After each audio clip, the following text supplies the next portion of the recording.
नमस्कार, कार्यक्रम मुद्दा में आपका स्वागत है। मैं हूं आपके साथ रविंद्र सिंह और आज का हमारा विषय है रशिया नाटो आमने सामने। यूक्रेन पर हुए रूस के हमले ने समूचे यूरोप में खलबली मचा दी। नाटो के मुद्दे पर यूक्रेन को निशाना बनाए जाने के बाद यूरोपीय देश अपनी सुरक्षा को लेकर चिंतित हैं। यही वजह है कि फिनलैंड और स्वीडन ने रूस के विरोध को दरकिनार कर नाटो की सदस्यता लेने में रुचि दिखाई है। लेकिन तुर्की इन दोनों ही देशों को नाटो की सदस्यता दिए जाने का विरोध कर रहा है। इस बीच फिनलैंड के राष्ट्रपति सौली निनिस्टो ने कहा है कि दोनों देशों का नाटो में शामिल होना तुर्की की पसंद पर निर्भर नहीं करता, लेकिन हम रचनात्मक बातचीत के जरिए इस समस्या का समाधान निकाल लेंगे।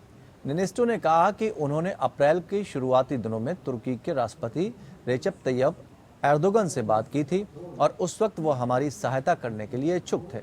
हालांकि मौजूदा समय में तुर्की की राय अलग बन चुकी है, मगर हमें बातचीत जारी रखनी चाहिए।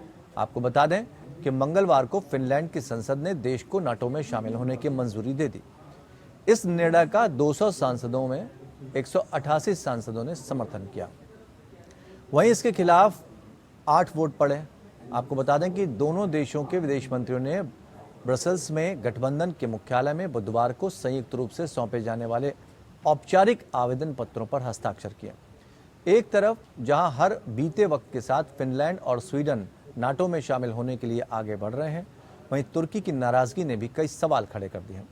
तुर्की राष्ट्रपति एर्दोगन ने दोनों देशों के नाटो में शामिल होने के खिलाफ सवाल उठाए हैं। आपको बता दें कि नाटो की सदस्यता हासिल करने के लिए सभी 30 नाटो देशों के बीच एक मत होना जरूरी है और एक मत होने के बाद ही नए सदस्य को शामिल किया जा सकता है। दरअसल तुर्की का कहना है कि इन दोनों देशों का आतंकी संगठनों के प्रति रवैया बेहद गोलमाल रहा है, इन पर विश्वास नहीं किया जा सकता। तुर्की के नेता ने नार्डिक देशों पर आतंकवादी समूह यानी कुर्द लड़ाकों को सुरक्षित पनाह देने का आरोप लगाया। कई सालों से तुर्की से निकलकर एक अलग देश को बनाने की मांग को लेकर कुर्द लड़ाके तुर्की सरकार से लोहा ले रहे हैं। उधर पूरे घटनाक्रम पर प्रतिक्रिया देते हुए रूस के राष्ट्रपति व्लादिमीर पुतिन ने कहा कि रूस को नाटो की सदस्यता के लिए आवेदन करने वाले स्वीडन या फिनलैंड से कोई दिक्कत नहीं है, क्योंकि रूस को इससे सीधा खतरा नहीं है। हालांकि इन देशों में किसी भी सैन्य विस्तार पर उसकी प्रतिक्रिया आएगी। वहीं पुतिन के उलट रूस के उप विदेश मंत्री सरगेई ryabkov ने कहा कि फिनलैंड और स्वीडन ने नाटो सैन्य गठबंधन में शामिल होने के अपने इरादे को लेकर गंभीर गलती की है। एक रिपोर्ट के मुताबिक ryabkov ने जोर देकर कहा कि रूस ऐसी स्थिति को बर्दाश्त नहीं करेगा और ऐसा करने से यूरोपीय महाद्वीप में सैन्य तनाव का सामान्य स्तर बढ़ जाएगा। जबकि दोनों नार्डिक देशों को नाटो में शामिल होने को लेकर अमेरिका ने खुशी जाहिर की है। तो फिलहाल रशिया और नाटो आमने सामने है। परिस्थिति किस तरह की बनेगी, इसको हम समझने की कोशिश करते हैं। दो खास मेहमान हमारे साथ जुड़े हुए हैं। जेके त्रिपाठी पूर्व राजनयिक हैं, एक्स डिप्लोमेट, और जितेंद्र कुमार ओझा जियोपॉलिटिकल एक्सपर्ट हैं। आप दोनों मेहमानों का बहुत बहुत स्वागत करते हैं। और साथ ही हम समझना चाहेंगे, जेके त्रिपाठी जी आपके पास आना चाहेंगे कि जो फिनलैंड स्वीडन का ने जो कदम उठाया है उसको किस तरह से देखा जाए, क्या असर पड़ता नजर आएगा?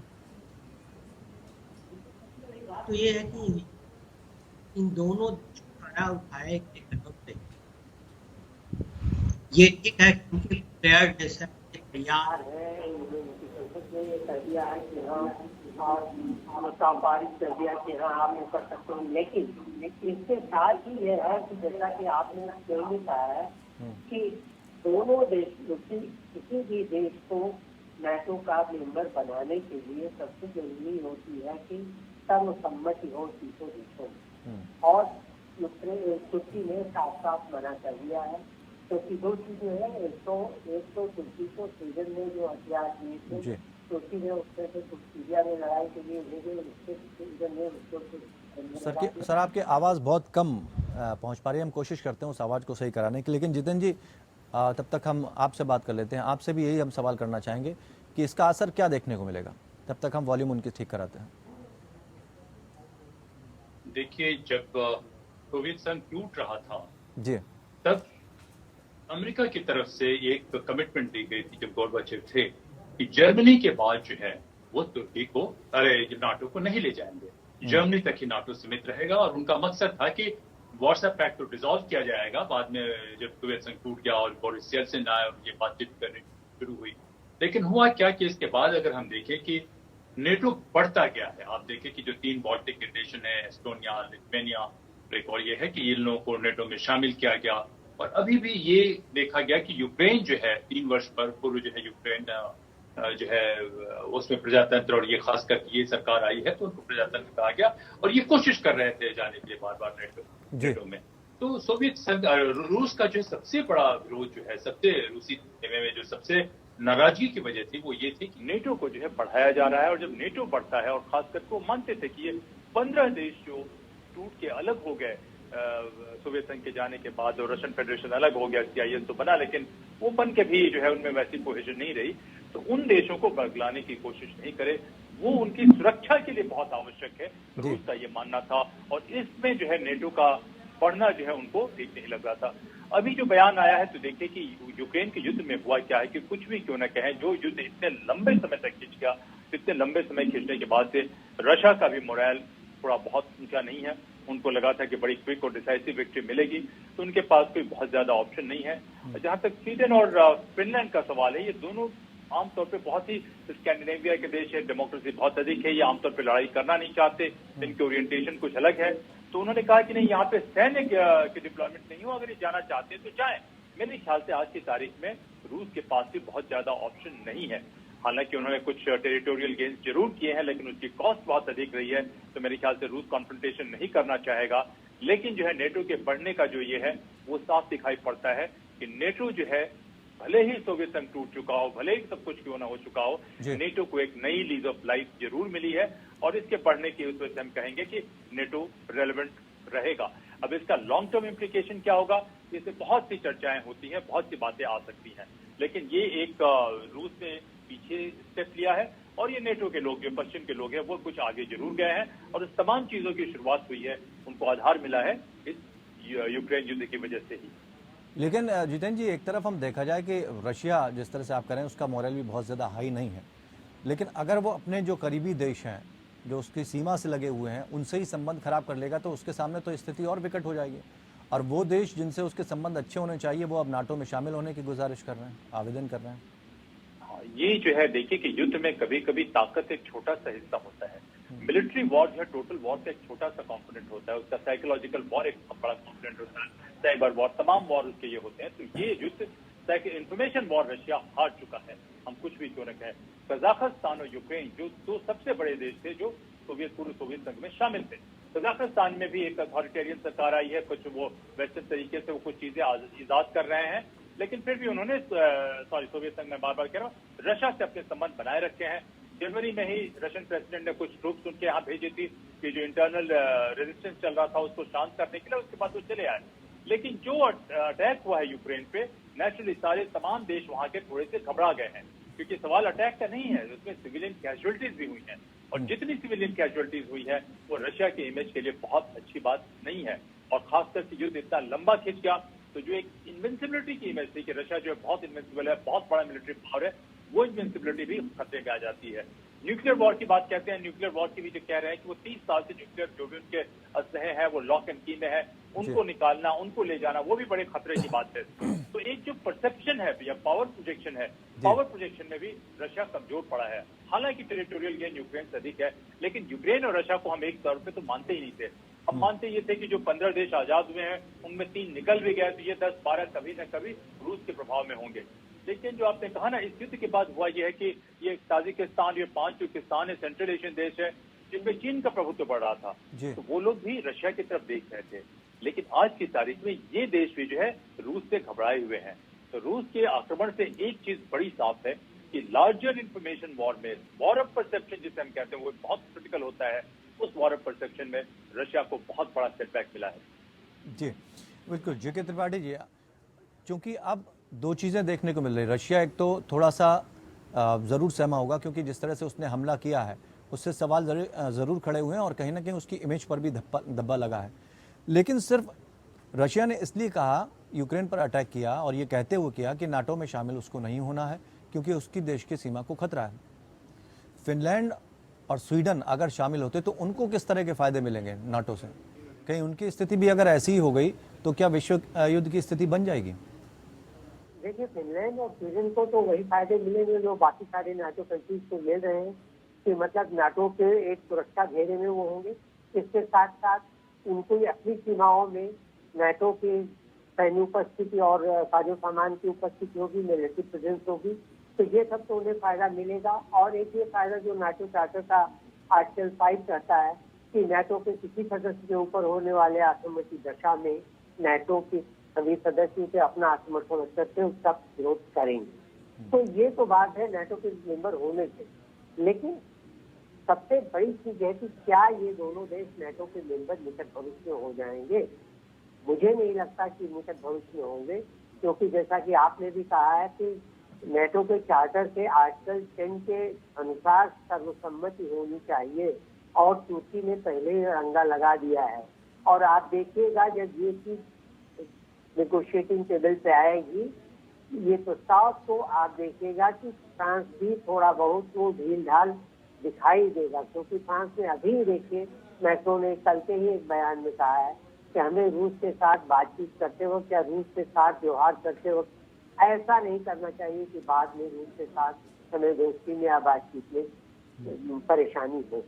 ये बहुत बड़ा बयान है, जो कि ये दिखाता है कि फ्रांस की नीति जो है वो थोड़ी सी अलग हुई। अब जैसे बात ये रही कि कई जगह मैं सुनता हूँ कि शायद ये वार बड़ा लंबा खिंच गया, बड़ा लंबा खिंच गया। मैं ये नहीं समझ पाता कि क्यों लोग कहते कि ये वार बड़ा लंबा खिंच गया। आप देखिए कुवैत में जो वार हुआ था, इराक में जो वार हुआ था, लीबिया में जो वार हुआ था, उसमें बड़ी अनइवन सेनाएं थी। सिर्फ अमेरिका की सेनाएं थी और दूसरी सेनाएं, दूसरी वहाँ की लोकल सेनाएं बहुत कमजोर। फिर भी लीबिया में 10 महीने वार चला, कुवैत में ये वार 8 महीने चला जी। अभी तो ये यहाँ तो 75-80 दिन हुए हैं। लोग क्यों नहीं सोचते कि अमेरिका जैसी बड़ी शक्ति के साथ जब ये ऐसे युद्ध लंबे खिंच सकते हैं, तो रूस और यूक्रेन, बल्कि यूक्रेन न कहिए, रूस वर्सेस नाटो ये है, ये तो और भी ज्यादा समय तक खिंच सकेगा ये बात। दूसरी चीज ये है कि जो इंफॉर्मेशन वॉरफेयर में रशिया के हारने की बात कही जा रही है, ये इंफॉर्मेशन, ये देश सदैव दुनिया को भी पता लग गया है कि this is information war, one sided information war, जिसमें misinformation is being projected regularly, frequently by Ukraine and by the western media. ये मानने को तैयार नहीं है कि 80-85 दिन के वार में 30,000 से ज्यादा सैनिक मार दिए यूक्रेन ने रूस से। ये हम मानने को तैयार नहीं कि रूस ने उनके कितने हजार टैंक और कितने हजार जहाज मार दिए गए। अभी आजकल एक बहुत चैनल में चल रहा है कि वो वीडियो प्रसारित कर रहे हैं कि रूसी सैनिक अपने घर पे बात कर रहा है कि ये तो यहाँ लोग पैर में गोली मार रहे हैं रूसी सैनिक को भी, और वो आत्महत्या करने पे मजबूर है, हम नहीं चाहते कि लड़े हम से। मेरे ये नहीं समझ में आता है, पब्लिक को ये समझ में आ रहा है, कुछ लोगों को शायद नहीं आता होगा कि जब वार हो रही हो, वहाँ वॉर लाइक सिचुएशन है, जहाँ वहाँ मोबाइल लेकर के फोन पे बात करने लायक सिचुएशन हो। बिल्कुल। और अगर मान लिया हो भी तो एक आदमी के ऐसा करने से इसको आप जनरलाइज करके पूरी रूसी सेना डिमोरलाइज हो गई, ये कर सकते। इतना कुछ छोटा मोटा हर कंट्री में, बड़ी छोटी हर कंट्री में जब वॉर होता है तो इतने कुछ लोग होते हैं जो कि ऐसा। तो अभी मेरे ख्याल से ये जो है, हाँ ये मैं मानता हूँ कि रूस को फीडबैक इंफॉर्मेशन वॉर में हुआ, एक्चुअल वॉर में नहीं हुआ, इंफॉर्मेशन वॉर में हुआ। लोग कितने मिलिट्री स्ट्रेटेजी भी ये कहते हैं कि नहीं साहब ये तो मिलिट्री स्ट्रेटेजी के हिसाब से ये रूस के लिए तो बड़े घाटे का सौदा रहा है। मैं ये कहना चाहता हूँ उनको कि this was a conventional war, but this is being fought unconventionally. इसलिए आप कन्वेंशनल मिलिट्री स्ट्रेटेजीज लगा करके ऐसा नहीं कर सकते। और जहाँ तक बात है कि रूस का साथ देने या छोड़ने की, तो आपको याद होगा कि 3 कंट्रीज से होते हुए रूस के साथ 58 कंट्रीज आए UNHRC। और अभी भी लोगों को भी पता लग रहा है कि ये जो है इंफॉर्मेशन, ये जो वॉरफेयर है, ये रूस को ही नहीं, ये गलती पूरे पश्चिम को और पूरे विश्व को प्रताड़ित कर रही है। जी, अमेरिका में बहुत सारी चीजें बदल जाएंगी, बहुत सारी चीजें बदल जाएंगी, क्योंकि अगर आपके सहयोगी देश नाटो में चले जाते हैं तो फिर किस तरह की स्थिति बनेगी। और जो अब तक हम कयास लगा रहे थे कि कहीं विश्व युद्ध की जमीन तो तैयार नहीं हो रही। इससे उलट हम एक तरफ ये भी देख सकते हैं कि क्या अमेरिका खुद बिना सैनिकों का इस्तेमाल किए ही रशिया से लड़ाई जीतना चाहता है, उसको अलग थलग करना चाहते हैं, शायद इसलिए नाटो के जरिए वो कहीं ना कहीं निशाना बनाने की कोशिश कर रहा है और इसीलिए उसके पड़ोसी देशों के साथ ज्यादा लगाव अमेरिका का नजर आ रहा है। रशिया और नाटो आमने सामने इस मुद्दे को लेकर हम चर्चा कर रहे हैं और समझने की कोशिश कर रहे हैं कि जो स्थिति अंतर्राष्ट्रीय स्तर पर बन रही है वो किस तरह की बन रही है। दो बेहद इंटेलेक्चुअल पर्सनालिटीज़ हमारे साथ जुड़ी हुई हैं। आपको बता दें जेके त्रिपाठी जो कि एक्स डिप्लोमेट हैं और जितेंद्र कुमार ओझा जो कि जियो पॉलिटिकल एक्सपर्ट हैं। हम दोनों से ये समझने की कोशिश कर रहे हैं कि जो स्थितियां बन रही हैं, जैसे जैसे युद्ध आगे बढ़ रहा है वैसे वैसे नाटो में शामिल होने के लिए देश अप्लाई कर रहे हैं, तो ये स्थिति सारी बन क्या रही है।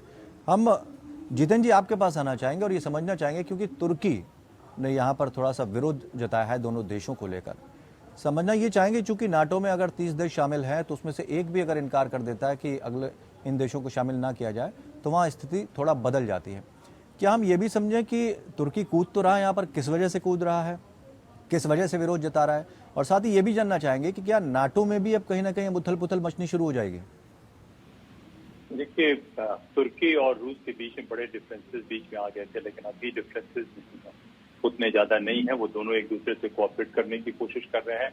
अजरबैजान और आर्मेनिया के युद्ध में देखिए कि तुर्की ने की मदद से अजरबैजान ने बहुत नुकसान पहुंचाया, रूस बाद में किसी तरीके से आके सैल्वेज कर लिया। वहाँ पे भी डिफरेंसेस है। तो हकीकत क्या है हमें नहीं पता चल सकता है, लेकिन अगर रूस के इशारे पे तुर्की ऐसा कर रहा है तो मैं सोचता हूँ कि बहुत बड़ा एक मास्टर स्ट्रोक होगा अगर रूस ये करना चाहता है। तो थोड़ा सा मैं जो आपकी पिछली चर्चा हो रही थी रविंद्र जी, उसमें 2-3 चीजें मैं कहना चाहूंगा। मैं सप्लीमेंट करना चाहूंगा, कॉन्ट्रोडिक्ट नहीं करना चाहूंगा जो त्रिपाठी साहब ने कहा। मैं समझता हूँ कि हर एक वार का अपना कॉन्टेक्स्ट होता है। रशिया एक बड़ा पावर है, ईरान इराक जो है वो छोटे युद्ध है। रशिया आज भी बहुत जबरदस्त मिलिट्री पावर है, जबरदस्त इंटेलिजेंस और स्ट्रेटेजिक कम्युनिटी है उसकी। तो वॉर के जो कुछ बड़े कार्डिनल प्रिंसिपल्स हैं जो मैं कई दफे मैं कह चुका हूं और मैंने किताबों में तो नहीं देखा है, लेकिन मैं सोचता हूं कि कॉमन सेंस से भी ये बड़ा मैटर करता है और कॉन्टेक्स्ट मैटर करता है। और वॉर के प्रिंसिपल क्या है कि भाई कोई भी कन्वेंशनल वॉर जो भी हो वो दुश्मन की धरती पे है, आपकी धरती पे नहीं हो, ताकि आपके पास कॉन्सिक्वेंसेज कम हो। दूसरा मैं सोचता हूँ कि इसके शॉर्ट एंड स्विफ्ट और डिसाइसिव होना चाहिए। उसके पहले दूसरे इंटेलिजेंस और दूसरे लेड ऑपरेशन हो ताकि कैजुअलिटीज या दूसरी चीजें बड़ी कम से कम हो। और कोई भी वॉर अगर बहुत लंबा खिंच जाता है तो दोनों पार्टीज को नुकसान होता है। अगर आप जीत भी जाते हैं एक लंबे वॉर के बाद तो होगा क्या कि उसके जो कॉन्सिक्वेंसेज हैं वो आपको डिफीट कर देंगे। और यही वजह रही कि ब्रिटेन जो एक बहुत बड़ी महाशक्ति थी, यानी आप ये मानते हैं रशिया ने अचानक से युद्ध करके, अचानक से अटैक करके बहुत बड़ी गलती करी है। हम बिल्कुल ये उनकी स्ट्रेटजी बिल्कुल गलत रही है, क्योंकि इतना लंबा जो वॉर खींचा है उसका कॉस्ट उनके पास आया है, उनकी इमेज को लॉस हुआ है। और कॉन्टेक्स्ट की बात हुआ क्या कि जब 1992 में जब रेफरेंडम हुआ था यूक्रेन में तो 90% से अधिक लोगों ने कहा था कि वो आजाद होना चाहते हैं। हाल के कुछ सालों में जो रेफरेंडम हो रहा था तो उसमें बहुत साइजबल सेक्शन था जो कहता था कि रूस के साथ हम रहना चाहते हैं। अगर रूस में डेमोक्रेसी आती, किसी भी वजह से डेमोक्रेसी की तरफ वो पुश करते तो संभव है कि बहुत सारे देश रूस की तरफ आ जाते। तो टेम्परेरी मैं कहता हूं कि रूस की इंटरनल सिस्टम कहें, क्या सिस्टम कहें मैं नहीं जानता हूं, लेकिन डेमोक्रेसी नहीं आई। और जहां तक जियो पॉलिटिक्स के नजर से मैं सोचता हूं कि भारत की तरफ से अगर गवर्नेंस का मॉडल कुछ और अधिक होता, चाइना और हमारे बीच में इतनी ज्यादा एसिमेट्री नहीं होती, तो कभी भी रूस चाइना के पास नहीं जाता, रूस भारत के पास आता। ये भी एक इम्बैलेंस की बहुत बड़ी वजह है जो कि हम भारत से बात नहीं करना चाहते, हम उसको देखना नहीं चाहते। देखिए सारे कॉन्टेक्स्ट में देखा जाए कि इस वॉर से कोई भी बेनिफिशियरी नहीं है। आज ये नेटो को बढ़ाने की कोशिश कर रहे हैं, पूरे अमेरिका की स्ट्रेटेजिक कम्युनिटी में लोग कह रहे हैं कि देखिए चाइना एक बहुत बड़ा इकोनॉमिक पावर है, R&D में कृषि सेक्टर में उसके पास पब्लिक सेक्टर यूनिट्स में जिनको इन्वेस्टमेंट पे जल्दी रिटर्न नहीं चाहिए, कुछ कटिंग एज टेक्नोलॉजीज में, मिलिट्री टेक्नोलॉजीज में वो अमेरिका से बाहर चले गए हैं। जो उनके हाइपरसोनिक वेपन सिस्टम है अमेरिका के पास भी वो नहीं है। अमेरिका की पूरी सैटेलाइट वॉर कैपेसिटी को डैजल करने की कैपेसिटी रखते हैं। अगर रूस की डिपेंडेंस चीन पे बहुत अधिक होती है तो होगा क्या कि रूस जो है हो सकता है एक वेसल स्टेट बन जाए, सैटेलाइट स्टेट बन जाए, लेकिन पूरी जियोपॉलिटिकल इक्विलिब्रियम बहुत डिस्टर्ब हो जाएगी। हमारा एक हिंदुस्तानी के रूप में सबसे बड़ी चिंता ये है कि अमेरिका जो है वो डायनामिज्म नहीं दिखा रहा है। ये बहुत शॉर्ट साइटेड उनका अप्रोच है। इस शॉर्ट साइटेड अप्रोच में तो रूस को अंडरमाइन करना चाहते हैं, अंडरकट करना चाहते हैं, लेकिन उसका जो घोर नतीजा होगा शायद अमेरिका को कम देखना पड़ेगा, भारत को के लिए वो नतीजा बहुत खराब होगा। तो किस तरह की स्थितियां, जितेंद्र जी, किस तरह की स्थितियां बन जाएंगी भारत के सामने?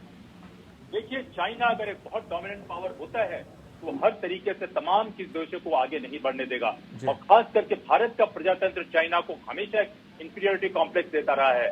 भारत की सिविलाइजेशन से चाइना को दिक्कत है। तो देखिए, अगर रूस एक था, एक बैलेंसिंग पावर था, रूस अगर इंडिपेंडेंट रहता, नेटो में रहता, थोड़ा आगे जाता, तो शायद चाइना पे थोड़ा सा असर पड़ता। लेकिन जब रूस उसकी वो ताकत खत्म हो जाती है, रूस पूरी तरीके से चाइना पे डिपेंडेंट होता है, रूस के सारे फॉसिल फ्यूल कम से कम खर्चे पे चाइना के लोगों को मिलते हैं। आप जानते हैं हुआ क्या है कि साइबेरिया में टोटल रशियन पॉपुलेशन 10% हो गई है, 90% के आसपास जो चाइनीज पॉपुलेशन घुस गई है कई एक एरिया में। आप सेंट्रल एशिया में देखिए कि चाइना की क्या प्रिडोमिनेंस है। तो ये जो पूरे लड़ाई का जो तरीका है, रूस को कत्ल करना, नेटो को बढ़ाना, ये खाम में एक यूफोरिया तो अमेरिका में आ रहा है, लेकिन इसका पूरा नतीजा सबके लिए खतरनाक है, और भारत से हम इस चीज को सोचना नहीं चाहते हैं। मैं कई दफे कहा कि हमारी न्यूट्रलिटी तभी तक काम आती है कि हम किसी तरीके से युद्ध को रोकने की कोशिश करें। शायद हम उसमें, हमारे पास शायद उतनी कैपेसिटी या शायद सर्कमस्टेंसेस हमारी मदद नहीं कर रहे हैं, लेकिन ये हमारे लिए बहुत चिंता की बात होगी। और मैं नहीं कहता कि एक्सटर्नल फैक्टर से ही, इंटरनल भी है, लेकिन एक्सटर्नली हमारे लिए ये इक्विलिब्रियम जो ट्रांजिशन हो रहा है, तो हमारे लिए बहुत चिंता की बात होगी, क्योंकि हमारी और चाइना के बीच में एसिमेट्री बहुत ज्यादा बढ़ जाएगी। बिल्कुल, जेके त्रिपाठी यही समझना चाहेंगे, क्योंकि दो की लड़ाई में हमेशा तीसरे को फायदा मिलता है, और चाइना की खामोशी कहीं ना कहीं ये बता रही है कि अगर रशिया को नुकसान होता है, अमेरिका को भी इस तरफ नुकसान होता है, जरा भी कमजोर पड़ते हैं, तो उसके लिए तो सारी चीजें फिर आसान हो जाएंगी।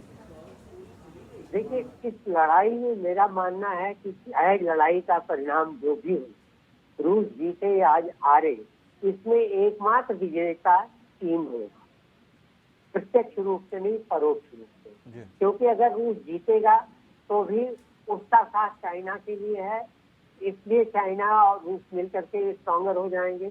अगर रूस हारेगा तो चाइना के लिए ये बहुत ही मुफीद होगा कि चाइना का पार्टनर एक हारा हुआ देश है, उसका जूनियर पार्टनर बन जाएगा रूस। तो चीन के लिए ये दोनों हाथों में लड्डू है वाली बात जी। अब रही बात ये कि जो हमारे पास ये कि जो हमने ऑप्शन किया था, जो हमने कहा था कि हम न्यूट्रल रहेंगे, हम किसी ओर से नहीं रहेंगे, इस पे सवाल उठाए जा रहे हैं कि क्यों आखिर ऐसा किया गया। अब हमारे पास चांस है जो कि हम किसी ओर से जाएं, और हम नहीं जा रहे। तो मेरा यही अनुरोध है कि हमारे पास कोई ऐसा चांस नहीं है जी। ना। तो देखिए, आप क्या सोचते हैं कि सिर्फ कि मोदी ने या जयशंकर ने सिर्फ ये बातें ही की होंगी कि हाँ हम शांति के पक्ष में हैं और हम नहीं चाहते कि युद्ध हो। जी, जेके त्रिपाठी जी, समय चूंकि कम है, एक जल्दी से हम जवाब लेना चाहेंगे जितेंद्र जी से। जितेंद्र जी, अगर विश्व युद्ध की स्थिति बनती है तो बहुत सारी चीजें बदल गई हैं, देशों की स्थिति क्या बनेगी जाके? क्योंकि जो चाइना का भी दुश्मन हुआ करता था वो अब रशिया का दोस्त है, और चाइना भारत का दोस्त है नहीं। तो ऐसे में अगर स्थिति बनती है विश्व युद्ध की तो क्या तस्वीर होगी?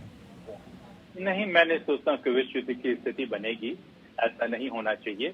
लेकिन हाँ, अगर रूस के पास ऑप्शन नहीं है और चाइना के प्रिडोमिनेंस दूसरी जगह भी है, तो संभव है कि देखिए, अगर युद्ध होता है तो देखिए इतिहास में उस तरीके से आके युद्ध नहीं होगा। हालात और चाइना कभी डायरेक्ट वॉर में, हाँ, डायरेक्ट वॉर में चाइना बहुत कोशिश करेगा अवॉइड करने के लिए। चाइना हमेशा इनडायरेक्ट या तभी जाता है जब उसकी स्ट्रेंथ 1:10 10 से 20 गुना देखो, तभी चाइना जाता है, नहीं तो चाइना नहीं जाना चाहेगा। लेकिन हाँ, अगर स्थिति जाती है, ये वेसल स्टेट हो जाता है किसी तरीके से, तो बहुत सारी दिक्कतें होगी। लेकिन रूस के भीतर भी फिर उथल पुथल आएगा, ऐसी बात नहीं है। रूस के लोग बहुत ही स्वाभिमानी और बहादुर लोग हैं। रूस को अभी बहुत होमवर्क करना पड़ेगा, क्योंकि रूस होगा। एक मिनट में मैं बात खत्म करना चाहता हूँ। तो वहां पे भी उथल पुथल आएगा, तो बहुत सारी इक्वेशन चेंज होंगे, ऐसा नहीं रहेगा। और युद्ध के कई एक तरीके होते हैं जो होता है। और जहां तक न्यूट्रलिटी की बात है, मैं थोड़ा सा यही कहूंगा, हमारे पास न्यूट्रलिटी के अलावा कोई दूसरा ऑप्शन ही नहीं। हम किसी एक भी खेमे वक्त कम है जितेंद्र जी, बहुत बहुत शुक्रिया आप दोनों खास मेहमानों का हमारे साथ जुड़ने के लिए। लेकिन स्वीडन और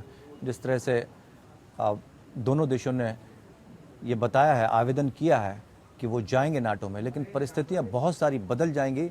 रशिया भी कहीं ना कहीं इस बात को महसूस कर चुका है कि जब उसने युद्ध शुरू किया था तो शायद उससे पहले अगर वो आकलन कर लेता कि इसके बाद के परिणाम क्या होंगे, तो उसके लिए स्थिति ज़्यादा बेहतर होती, क्योंकि उसके जो सहयोगी देश हैं, उसके जो साथ लगी सीमाओं वाले देश हैं, वो अब उनसे नाराज़गी दिखाने लगे हैं या फिर यूं कहें भय खाने लगे हैं। तो रशिया को एक बार फिर से चिंतन करना होगा। खैर आगे समीकरण क्या बनेंगे ये तो देखने वाली बात होगी। फिलहाल इतना ही मुद्दा में जुड़े रहिए हमारे साथ।